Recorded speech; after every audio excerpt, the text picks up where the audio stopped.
Good morning and thanks for joining us for KBUI 2 News Midday. I'm Rick Douglas. Now to your top 11 stories at 11.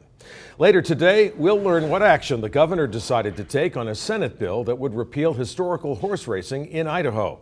The governor had until 5 o'clock Saturday evening to veto the bill, but he refused to say whether he would veto the bill or allow it to become law. Now, before the deadline, Governor Otter said he was meeting with all interested parties. Members of Boise's horse racing community say it's a decision that could affect their way of life. Racehorsing is kind of a dying breed, and the ones that are here are Idaho people, Idaho raised. They live here, they have families here, so they run in Boise because they can be home. We're gone all fall, all winter to other tracks, and we get to be home in the summer, and they close it, that takes that away. The governor's spokesman says the governor plans to speak to lawmakers before announcing his decision later today. The bill passed both the House and Senate with more than 2/3 support, so lawmakers have the option of overriding the governor if he vetoes the bill. One of the last big items on the legislature's to-do list is finding funding for Idaho's roads. Now, by law, any plans to raise revenues statewide have to start in the House. One bill did pass but was killed by the Senate. With the clock winding down on this legislative session, lawmakers are running out of time to reach a consensus. Looking ahead, part of 8th Street in downtown Boise will be closed overnight while crews clean and paint the pavement. Workers will close 8th between Bannock and Main while they paint the new green ladder markings. The road will shut down tonight at 9:30 and should reopen by 5 tomorrow morning. Idaho has signed on to a brief with 14 other states asking the U.S. Supreme Court to uphold state-level bans on same-sex marriage. The brief argues that the High Court will do incalculable damage to civic life if it decides that same-sex couples must be allowed to marry everywhere in the U.S. The justices are scheduled to hear arguments April 28th and will hand down their decision by June. An Idaho company says it's created an app that can help diagnose children with autism. The company, called Behavior Imaging, says parents can use the app to send videos of their young children playing and interacting with others to doctors, who can then make a diagnosis. Company founder Ron Oberleitner has a son who's autistic. He says the app, called NODA, can provide a diagnosis in just a few weeks. A standard assessment can often take months, even years.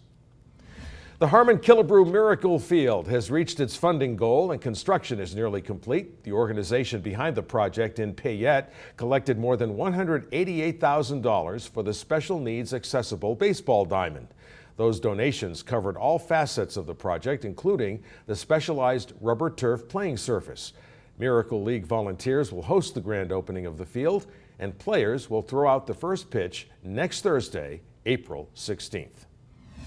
As of yesterday, Uber services are no longer available in Eugene, Oregon. The city released a statement saying the company does not meet current standards for background checks or insurance. Uber has been operating without the required public passenger vehicle company license since February. The city of Eugene has been fining the company $2,000 a day since December 15th. Now, Uber owes more than $60,000 in civil penalties. At the General Conference of the Church of Jesus Christ of Latter-day Saints this weekend, a rare moment of dissent. 7 members voiced opposition during a vote of support for top church leaders. Some church members reacted swiftly online to the unusual no votes, but those who opposed the vote say it was their love for the church that compelled them to speak. It's kind of strange that if they're opposed to the whole thing that they would come to begin with. If this is a living church with continuing revelation, it should not be dragged kicking and screaming into the 21st century. It should be leading the pack. Public opposition at General Conference almost never happens. The last time anyone can remember such an outcry was 35 years ago. The nay votes say they want to be respectful, but also want their concerns addressed by top LDS leaders. President Obama continues to defend progress made toward a deal to restrict Iran's nuclear program, even calling it a once-in-a-lifetime opportunity. The plan would reduce Iran's uranium enrichment ability by about 70% and would open all of that country's nuclear facilities to UN inspectors. In exchange, economic sanctions against Iran would be scaled back. Critics of the agreement say it would only introduce more money into the coffers of the Iranian government without seriously impacting their nuclear program, and would do nothing to help the country's citizens.